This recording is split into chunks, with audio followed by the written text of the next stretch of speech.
Hi welcome back to my YouTube channel from with you. இந்த வீடியோவில் நம்ம பார்க்க போகிறது ஹெச்டிஎஃப்சி மியூச்சுவல் ஃபண்டில் வந்து ஏற்கனவே வந்து ரிலீஸ் பண்ணியிருந்த ஹெச்டிஎஃப்சி ரிட்டையர்மெண்ட் சேவிங் ஃபண்டை பற்றி பார்க்க போகிறோம். இந்த ஃபண்டு வந்து ஒரு டிஃப்ரெண்ட் டைப்பான ஃபண்டு. இந்த ஃபண்டு என்னென்னு பார்த்தீங்கன்னா உங்களோட ரிட்டையர்மெண்ட்டுக்காக நீங்கள் இதில் சேமிப்பு பண்ணலாம். அது மாத்திரம் இல்லாமல் நீங்கள் இதில் சேவ் பண்ணுறப்ப இன்கம் டேக்ஸ் சேவிங் கீழே வந்து ஏடிசிக்கு கீழே நீங்கள் தள்ளுபடி பெறலாம்.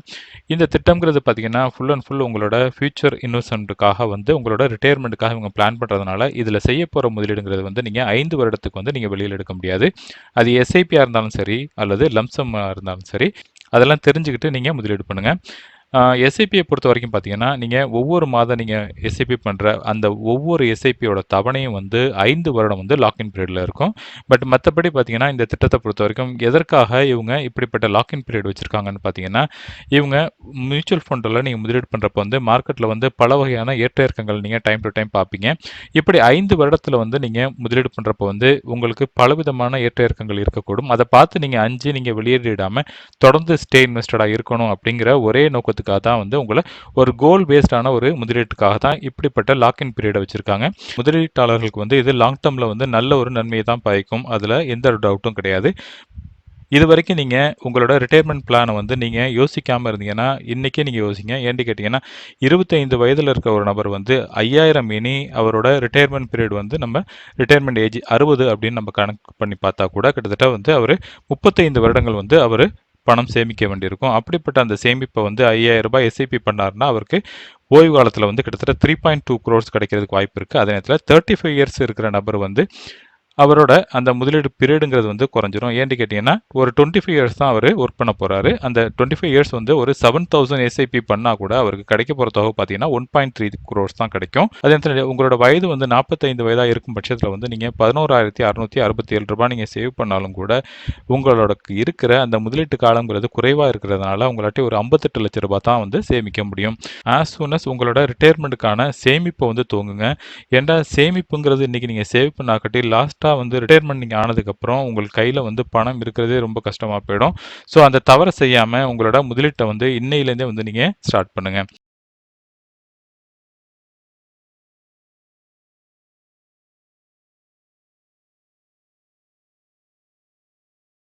மார்க்கெட்டில் பல வகையான ப்ராடக்ட் இருந்தாலும் நாம் முதலீடு பண்ணுற முதலீட்டிலேருந்து வர வருமானம் வந்து நமக்கு இன்ஃப்ளேஷனை பீட் பண்ணி வருமானம் கொடுக்குதா அதெல்லாம் தெரிஞ்சுக்கிட்டு நீங்கள் முதலீடு பண்ணுங்கள். நாம் ரிட்டையர்மெண்ட்டுக்கு சேவ் பண்ணுறப்போ வந்து நமக்கு பணம் எவ்வளோ தேவை, அதற்காக நான் கால்குலேஷன் வந்து நம்ம எப்படி பண்ணுறது அது சம்மந்தமாக ரீசெண்டாக ஒரு வீடியோ போட்டிருந்தேன். இந்த வீடியோட லிங்க்கை நான் போடுறேன். அதன் மூலிமா நீங்கள் அதை பார்த்து இன்னும் வந்து உங்களுக்கான அந்த நாலேஜை வந்து நீங்கள் அதிகப்படுத்திக்கலாம். இந்த வீடியோவை பொறுத்த வரைக்கும் நாம் இந்த வீடியோவில் வந்து என்னென்ன சொல்ல வராங்க அப்படிங்கிறத பார்க்கலாம். இது வந்து ஹெச்டிஎஃப்சி மியூச்சுவல் ஃபண்டோட நான் சொன்ன அந்த ரிட்டையர்மெண்ட் பிளானோட அந்த ப்ரௌச்சர்ஸ் தான் இதில் பார்த்துட்டு இருக்கீங்க. இதில் சொல்லியிருக்கிறது என்னென்னு பார்த்தீங்கன்னா 1990 வந்து பெட்ரோலோட ப்ரைஸ் வந்து 9.84 ருபீஸாக இருந்துச்சு. பட் இன்றைக்கி நிலமையில் பார்த்தீங்கன்னா 100 ரூபாய் 81 காசாக இருக்குது. சிஏஜிஆர் படி பார்த்தீங்கன்னா 7.57% வந்து அதிகரிச்சிருக்கு. அதே நேரத்தில் வீட்டை பொறுத்த வரைக்கும் பார்த்தீங்கன்னா 1 கிலோ வீட்டுங்கிறது வந்து 1990 வந்து 2.35 இருந்துச்சு. 2022 பார்த்தீங்கன்னா 27 ரூபாவாக இருக்குது. தோர்தாலை பொறுத்த வரைக்கும் பார்த்தீங்கன்னா 1990 வந்து 1 கிலோ தோர்தால் வந்து 8 ரூபாவாக இருந்துச்சு. இன்றைக்கி அது 107 ஆயிருக்கு. ஸோ இன்ஃப்ளேஷனுங்கிறது எப்படி வந்து நீங்கள் கையில் வச்சுருக்க பணத்தோட மதிப்பை வந்து எப்படி கரைச்சிருது அப்படிங்கிறத இதன் மூலமாக நீங்கள் புரிஞ்சுக்க முடியும். அடுத்தது பார்த்தீங்கன்னா இதில் வந்து இன்றைக்கி கரண்ட் ரேட்டில் வந்து மாதம் நீங்கள் ஒரு நபர் வந்து 50,000 ரூபா வந்து இன்றைக்கி செலவு பண்ணக்கூடிய நபராக இருந்தால் குடும்ப தேவைக்காக அவருக்கு வந்து இன்னும் 20 வருடத்தில் வந்து கிட்டத்தட்ட 1,60,000 ரூபா வந்து தேவைப்படும். ஏன்னா இன்ஃப்ளேஷனை வந்து நீங்கள் கால்குலேட் பண்ணுறப்போ வந்து 6% இன்ஃப்ளேஷன் நீங்கள் கால்குலேட் பண்ணிங்கன்னா இந்த அளவு வந்து தேவைங்கிறது அதிகமாக இருக்குது. அதை நீங்கள் மறந்துடாதீங்க. இந்த ஸ்க்ரீனில் நீங்கள் பார்க்குறது வந்து இதில் வந்து நம்ம லம்சம் வழியாக முதலீடு பண்ணுறப்ப நமக்கு எவ்வளோ ரிட்டர்ன் கிடைக்கும் அப்படிங்கிறத நம்ம பார்க்கலாம். இதில் வந்து ஒரு 1 லட்ச ரூபாய் வந்து ஒரு நபர் முதலீடு பண்ணுறாரு. ஒரு 30 வருஷத்துக்கு வந்து நம்ம முதலீடு பண்ணுறதா நம்ம எடுத்துக்கலாம். அதுதான் இதில் கொடுத்துருக்காங்க. 8% ரிட்டர்ன் கிடைச்சா கூட இதில் சிம்பிள் இன்ட்ரெஸ்ட் கால்குலேஷன் படி பார்த்தீங்கன்னா உங்களுக்கு 3,40,000 ரூபா கிடைக்கும். அதே நீங்கள் காம்பவுண்டிங் இன்ட்ரெஸ்ட்டில் போட்டு பார்த்தீங்கன்னா நீங்கள் பண்ணின அந்த 1 லட்ச ரூபா முதலீடுங்கிறது 30 வருஷம் கழித்து உங்களுக்கு 10 லட்ச ரூபாய் கிடைக்கும். நீங்கள் இந்த ஏக்கும் பிக்கும் உள்ள அந்த டிஃப்ரென்ஷியேட் பார்த்தீங்கன்னா கிட்டத்தட்ட 6,70,000 ரூபா 6,70,000 ரூபா வந்து டிஃப்ரெண்ட்டாக இருக்குது. ஏன்னு கேட்டிங்கன்னா இந்த காம்பவுண்டிங் இன்ட்ரெஸ்ட்டும் இதில் சேர்ந்து வரதுனால இதில் வந்து உங்களுக்கு இன்ட்ரெஸ்ட் அதிகமாக கிடைக்கிது. இது 8% இன்ட்ரெஸ்ட்டில். சப்போஸ் நீங்கள் 10% கிடைக்கிற மாதிரி திட்டத்தில் நீங்கள் முதலீடு பண்ணிங்கன்னா உங்களுக்கு எவ்வளோ ரிட்டர்ன் கிடைக்கும்னு பார்த்தீங்கன்னா 13 லட்ச ரூபாய் கிடைக்கும். 12% அப்படிங்கிற அளவுக்கு நாம் ஒரு நல்ல ஒரு ஈக்விட்டி திட்டங்களில் போடுறப்போ வந்து நமக்கு எந்த அளவு ரிட்டர்ன் கிடைக்கும் அப்படிங்கிறதையும் இதில் சொல்கிறாங்க. இதில் பார்த்தீங்கன்னா உங்களுக்கு நீங்கள் பண்ணின அந்த 1 லட்ச ரூபா முதலீடுங்கிறது வந்து 25 லட்ச ரூபா வந்து திருப்பி கிடைச்சிருக்கும் உங்களுக்கு. 15% நீங்கள் கால்குலேட் பண்ணி பார்த்தீங்கன்னா நீங்கள் பண்ணின அந்த 1 லட்ச ரூபா முதலீடு வந்து 60,70,000 ரூபா வந்து உங்களுக்கு கிடைக்கிறதுக்கு வாய்ப்பு இருக்குது. இதெல்லாம் சாத்தியமா அப்படின்னு நீங்கள் கேட்கலாம். நான் ரீசெண்டாக ஒரு வீடியோ ஒன்று போட்டிருந்தேன். அந்த வீடியோவோட ஸ்க்ரீனை தான் இப்போ நீங்கள் பார்த்துட்டு இருக்கீங்க. இந்த வீடியோவோட லிங்க் வந்து நான் டிஸ்கிரிப்ஷனில் ஆட் பண்ணுறேன். அது மூலிமா நீங்கள் பார்த்து தெரிஞ்சுக்கலாம். மியூச்சுவல் ஃபண்டுகள்லாம் வந்து எந்த அளவு ஒரு அதீதமான ஒரு வருமானத்தை கொடுத்த மியூச்சுவல் ஃபண்ட் பல இருக்குது. அந்த வீடியோவை நீங்கள் பாருங்கள். அதே மாதிரி உங்களோட கான்ஃபிடென்ஸை வந்து நீங்கள் எந்த அளவு அதிகப்படுத்திக்கிறீங்களோ உங்களாட்டி நல்ல ஒரு வெல்த்தை கிரியேட் பண்ண முடியும். இந்த ஸ்க்ரீனில் நீங்கள் பார்க்குறது 1980லேருந்து 2022 வரைக்கும் நீங்கள் ஈக்விட்டியில் முதலீடு பண்ணியிருந்தீங்கன்னா உங்களுக்கு வந்து 15.68% வந்து ரிட்டர்ன் கிடச்சிருக்கும். அதே நேரத்தில் கோல்டில் நீங்கள் முதலீடு பண்ணியிருந்தீங்கன்னா உங்களுக்கு 8.86% தான் ரிட்டர்ன் கிடச்சிருக்கும். ஃபிக்ஸட் டெபாசிட்டில் போட்டிருந்தீங்கன்னா 8% இருக்குது. இன்றைக்கி காலகட்டங்களில் பார்த்தீங்கன்னா 5% 4% அந்த மாதிரி அளவு தான் இருக்குது. ஆவரேஜ் இன்ஃப்ளேஷன் பார்த்தீங்கன்னா 7.62% அப்படிங்கிற அளவுக்கு சொல்லிட்டு இருக்காங்க. ஸோ இதெல்லாம் நல்லா புரிஞ்சுக்கிட்டு உங்களோட முதலீடுகளை வந்து நல்ல ஒரு முதலீடாக நீங்கள் செய்யுங்க. இதில் 25 வயது இருக்கும் நபர் வந்து ஒருத்தர் 5,000 ரூபாய் எஸ்ஐபி வந்து ஸ்டார்ட் பண்ணுறாருன்னு வச்சுக்குவோம். அவர் வந்து 35 வருடங்களை வந்து தொடர்ந்து ஸ்டே இன்வெஸ்டடாக இருக்க போகிறாரு. அவரோட ரிட்டையர்மெண்ட் ஏஜ் வந்து 60 இருக்குன்னு நம்ம கணிக்கலாம். அப்படி இருக்கும் பட்சத்தில் அவர் செஞ்ச முதலீடு பார்த்தீங்கன்னா கிட்டத்தட்ட 21 லட்ச ரூபாய் அவர் முதலீடு பண்ணியிருப்பார். அவர் கிடைக்கிற ரிட்டர்னை பாருங்கள், 3,21,54,797 ரூபாய் கிடைக்கும் அப்படிங்கிற மாதிரி போட்டிருக்காங்க. நம்ம மார்க்கெட்டில் வந்து பல வகையான ஃபண்டுகளை பார்த்தாச்சு. பல விதமான வீடியோக்களை நான் உங்களுக்கு போட்டு உங்களுக்கு கான்ஃபிடென்ட்டை நான் கொடுத்துக்கிட்டு இருக்கேன். ஸோ இது எல்லாம் சாத்தியம் தான். இதெல்லாம் சாத்தியம் இல்லைன்னு நீங்கள் எடுத்துக்காதீங்க. 35 இயர்ஸ் ஓல்டு இருக்கிற ஒரு நபர் வந்து 7,000 ரூபாய் அவர் எஸ்ஐபி செய்கிறதா வச்சுக்கலாம். இதே சேம் அமௌண்ட் தான் வந்து நீங்கள் ஒரு 25 வருடம் வந்து அவர் முதலீடு பண்ணுவார். அப்படி பார்த்தீங்கன்னாலும் 21 லட்ச ரூபாய் அவர் முதலீடு பண்ணியிருப்பார். ஆனால் அவர் கிடைக்கிற ரிட்டர்ன் பார்த்தீங்கன்னா 1,31,51,926 ரூபாய் கிடைக்கும் அப்படிங்கிற மாதிரி போட்டிருந்தாங்க.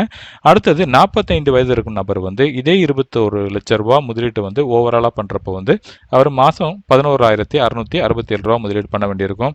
அப்படி பார்த்தீங்கன்னா அவருக்கு 58,28,436 ரூபாய் தான் கிடைக்கும்.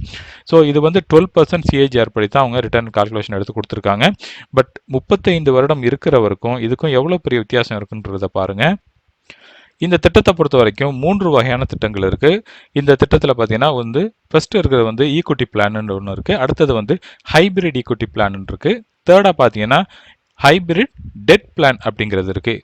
இந்த 3 திட்டங்களையும் நீங்கள் முதலீடு பண்ணுறப்போ உங்களுக்கு வந்து ஏடிசியின் கீழே வந்து இந்த 3 திட்டங்கள் கீழே நீங்கள் முதலீடு பண்ணுறப்போ வந்து உங்களுக்கு உங்களோட முதலீடு வந்து குவாலிஃபை பெனிஃபிட் ஆஃப் ஏடிசிக்கு கீழே இது கிடைக்குது அப்படிங்கிற மாதிரி நான் சொல்லியிருக்காங்க. இந்த ஸ்க்ரீனில் நீங்கள் பார்க்குறது இந்த ஈக்விட்டி பிளானை பொறுத்த வரைக்கும் பார்த்தீங்கன்னா இதில் 80 to 100% வந்து ஈக்விட்டியில் முதலீடு பண்ணுறாங்க. டெட் திட்டங்களை பொறுத்த வரைக்கும் பார்த்தீங்கன்னா 20%, அப்புறம் REIT INVIT அப்படிங்கிற அந்த திட்டத்தில் பார்த்தீங்கன்னா 10%, அப்புறம் நான் கன்வெர்ட்டிபிள் ப்ரிஃபரன்ஸ் ஷேரில் வந்து 10% முதலீடு பண்ணுறதா சொல்லியிருக்காங்க. அடுத்தது ஹைப்ரிட்டை பொறுத்த வரைக்கும் பார்த்தீங்கன்னா இதில் 65 to 80% வந்து ஈக்விட்டிலையும், டெட்டில் பார்த்தீங்கன்னா 20 to 35%, REIT INVIT அப்படிங்கிறதுல வந்து 10%, நான் கன்வெர்ட்டிபிள் ஷேரில் வந்து 10% முதலீடு பண்ணுறாங்க. டெட் மார்க்கெட்டை பொறுத்த வரைக்கும் பார்த்தீங்கன்னா ஹைபிரிட் டெட் பிளானில் பொறுத்த வரைக்கும் பார்த்தீங்கன்னா 0 to 5 to 30% வந்து ஈக்விட்டியில் முதலீடு பண்ணுறாங்க. டெட்டில் பார்த்தீங்கன்னா 70 to 95% வந்து முதலீடு பண்ணுறாங்க. மீடியம் டு ஹையில் வந்து அவங்க அதாவது REIT NVITயில் வந்து 10%, அப்புறம் இந்த மற்ற ஷேர்லேயும் வந்து 10% முதலீடு பண்ணுறதா சொல்லியிருக்காங்க. என்னை பொறுத்த வரைக்கும் ஓவராலாக யாரெல்லாம் வந்து புதுதாக முதலீடு பண்ணுறாங்களோ அவங்க வந்து ஹைபிரிட் ஈக்விட்டி பிளான் தேர்ந்தெடுத்து முதலீடு பண்ணுறது சரியாக இருக்கும். ஏன்னா மார்க்கெட்டில் இருக்க ஃப்ளக்சுவேஷன்லாம் அவங்க பயப்படாமல் தொடர்ந்து முதலீடு பண்ணுறதுக்கு இந்த திட்டங்கள் வந்து சிறந்ததாக இருக்கும். இந்த ஸ்க்ரீனில் நீங்கள் பார்க்குறது இந்த திட்டங்கள்லாம் வந்து யாருக்கு கரெக்டாக இருக்கும் அப்படின்னு பார்த்தீங்கன்னா 40 வயசுக்கு கீழே இருக்கிற நபர் வந்து ஈக்விட்டி பிளானை தேர்ந்தெடுத்து முதலீடு பண்ணலாம்.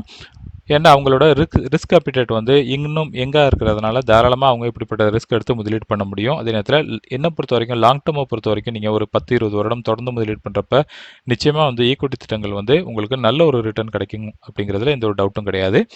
அடுத்தது ஹைபிரிட் ஈக்விட்டி பிளானை பொறுத்த வரைக்கும் பார்த்தீங்கன்னா 40க்கு மேலே 50 வயதுக்கு கீழே இருக்கிறவங்க வந்து ஹைபிரிட் ஈக்விட்டி பிளானை சூஸ் பண்ணிக்கலாம். அதே நேரத்தில் உங்களோட வயது வந்து 50 வயதுக்கு மேலே இருக்கும் பட்சத்தில் வந்து கொஞ்சம் நீங்கள் ரிஸ்க்கை குறைச்சிக்கிட்டு நீங்கள் இப்படிப்பட்ட ஹைபிரிட் டெட் பிளானை வந்து நீங்கள் தேர்ந்தெடுத்து முதலீடு செய்யலாம். இந்த ஸ்க்ரீனில் நீங்கள் பார்க்குறது வந்து நம்ம அந்த 3 பிளான்லையும் வந்து முதலீடு பண்ணுறப்ப எந்த திட்டம் எவ்வளோ வருமானம் கொடுத்துச்சு அப்படிங்கிற அந்த விஷயங்கள் தான் இதில் பார்க்குறோம். இதில் வந்து ஒரு 10,000 ரூபாய் முதலீடு பண்ணியிருந்தால் இந்த திட்டம் வந்து இந்த திட்டத்தில் வந்து ஒரு 10,000 ரூபா வந்து கடந்த ஒரு வருடத்துக்கு முன்னாடி நீங்கள் முதலீடு பண்ணிங்கன்னா இன்றைக்கி அது வந்து 12,026 ரூபாவாக வந்து வளர்ந்துருக்கும்.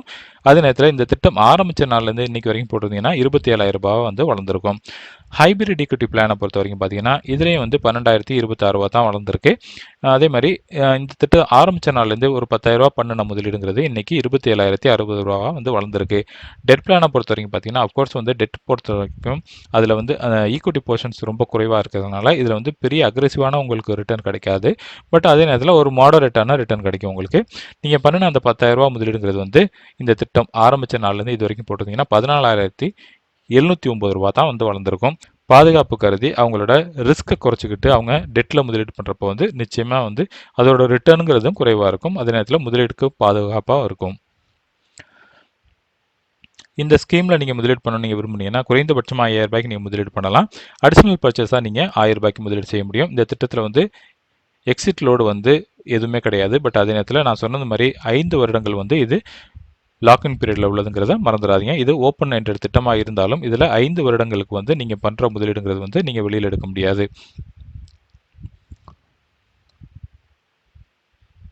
இந்த திட்டங்களை பொறுத்த வரைக்கும் இது 5 வருடத்தோட லாக்இன் பீரியடில் இருந்தாலும் சப்போஸ் நீங்கள் ரிட்டையர்மெண்ட் பீரியடில் இருக்கும் சப்போஸ் இந்த திட்டங்கள் வந்து 5 வருடங்கள் வந்து லாக்இன் பீரியட் இருந்தாலும் உங்களோட ரிட்டையர்மெண்ட் பீரியட் சப்போஸ் நீங்கள் ஒரு 56 வயதில் வந்து இந்த திட்டத்தில் சேர்றீங்கன்னு வச்சுக்கலாம். 60 வயசு ஆகிறதுக்கு முன்னாடி நீங்கள் ரிட்டையர்மெண்ட் பீரியட் வர்றதுனால வந்து ரிட்டையர்மெண்ட் ஆகிற டயத்தில் உங்களுக்கு இந்த திட்டத்தை விட்டு நீங்கள் வெளியேறிக்க முடியும்.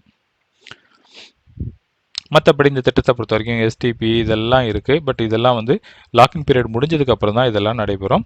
டேக்ஸ் பெனிஃபிட்டான அந்த டீட்டெயில் எல்லாம் கொடுத்துருக்காங்க. ஸோ இன்றைக்கி பார்த்த வீடியோவில் நம்ம நல்ல ஒரு அருமையான ஒரு ரிட்டையர்மெண்ட் பிளானை பற்றி பார்த்தோம். இந்த ரிட்டையர்மெண்ட் பிளானை பொறுத்த வரைக்கும் பார்த்தீங்கன்னா 40 வயதுக்கு கீழே இருக்கிறவங்களுக்கு வந்து இந்த திட்டம் வந்து ஈக்விட்டி பிளானுங்கிறது சிறந்ததாக இருக்கும். 40லேருந்து 50 வயது வரைக்கும் உள்ளவங்களுக்கு வந்து ஹைபிரிட் ஈக்விட்டி பிளானுங்கிறது ரொம்ப சிறந்ததாக இருக்கும். அதே நேரத்தில் 50 வயதுக்கு மேலே இருக்கிறவங்க வந்து ரிஸ்க் குறைவாக முதலீடு பண்ணுறப்போ வந்து அவங்களுக்கு டெட் திட்டங்கள் வந்து சிறந்ததாக இருக்கும். அப்படிங்கிற மாதிரி 3 வகையான பிளானை வந்து இந்த திட்டத்தில் வச்சுருக்காங்க. இந்த வீடியோ பிடிச்சிருந்துச்சுன்னா லைக் பண்ணுங்கள், உங்கள் ஃபேமிலி ஃப்ரெண்ட்ஸோட ஷேர் பண்ணுங்கள். மேலும் இந்த திட்டத்தில் உங்களுக்கு ஏதாச்சும் டவுட் இருந்துச்சுன்னா சொல்லுங்கள், நான் கமெண்ட் பண்ணுங்கள். கமெண்ட்டை பார்த்துட்டு கூடிய விரைவில் நான் உங்களுக்கு பதில் தரேன். இந்த வீடியோ பிடிச்சிருந்துச்சுன்னா லைக் பண்ணுங்கள், உங்கள் ஃபேமிலி ஃப்ரெண்ட்ஸோட ஷேர் பண்ணுங்கள். இதே மாதிரி ஒரு நல்ல டாப்பிக்கோட எகைன் நான் உங்களை மீட் பண்ணுறேன். அது வரைக்கும் டேக் கேர், பாய்.